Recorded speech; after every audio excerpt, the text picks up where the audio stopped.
On the occasion of Pride Month, let's look at the Transgender Persons Protection of Rights Bill 2016 and why the trans community has consistently opposed it, even though some say that it's a progressive legislation. First, let's see how the bill was created. In April 2014, the Supreme Court passed a landmark verdict in the Nalsa versus Union of India case. The apex court recognized transgenders as a third gender. This was a major step towards gender equality. And here's why. First of all, as per the verdict, fundamental rights would be equally applicable to transgenders. Second, it gave transgenders the right to self-identification as male, female, or third gender. The apex court judgment came in the background of progressive legislations in states like Tamil Nadu and West Bengal. The centre has also recognized the third gender category on passport and UID forms. In December 2014, Tiruchi Siva, a DMK MP from Tamil Nadu, introduced a private member's bill in Rajya Sabha for protecting transgender rights.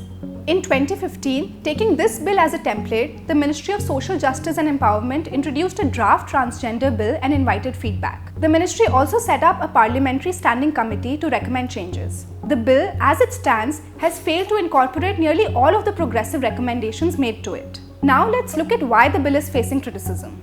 First, the definition of terms in the legislation is contested. The bill defines transgender as someone who is neither wholly male nor female, a combination of female or male, or neither female nor male. So this definition is problematic because it reinforces harmful stereotypes of transgenders being part male and part female. This also goes against the spirit of the Nalsa judgment, in which the apex court recognized that gender identity refers to each person's deeply felt internal and individual experience of gender, which may or may not correspond with the sex assigned at birth. One of the demands from the trans and intersex groups is to rename the bill itself as the Rights of Transgender and Intersex Persons Bill. Second, the bill disregards the self-identification principle. The bill proposes setting up district screening committees to physically screen and evaluate the gender identity of the applicant and issue identity certificate. This completely goes against the self-identification principle that was outlined in the Nalsa judgment. Third, the bill does not provide for the right to marry and adopt, denying transgenders fundamental rights under Article 14 of the Constitution. But a larger concern of the trans community is that by criminalizing unnatural sex under Section 377 of the IPC, their right to express their sexuality is in fact violated. Fourth, there is a lack of clarity on the issues of violence and abuse. The bill forbids discrimination in healthcare facilities and workplaces. But one of the demands of the trans community is that the existing laws protecting vulnerable sections of the society should cover them as well. For example, the trans community should also be covered under the anti-sexual harassment committees at workplaces.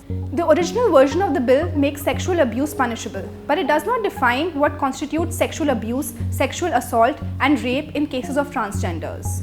Under the IPC, punishment for rape ranges from 7 years of prison term to life imprisonment. But when it comes to rape of a transgender, Section 19 of the bill prescribes punishment between 6 months to 2 years only.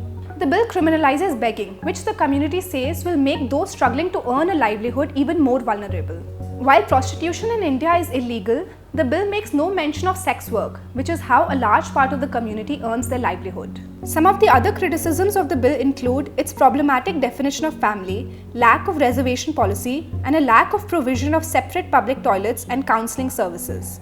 A news report claims that the centre will reintroduce the bill after adopting some of the suggestions of the standing committee. These include modifying the definition of transgenders and eliminating the district screening committees, but it's still unclear what the content of the revised bill will be.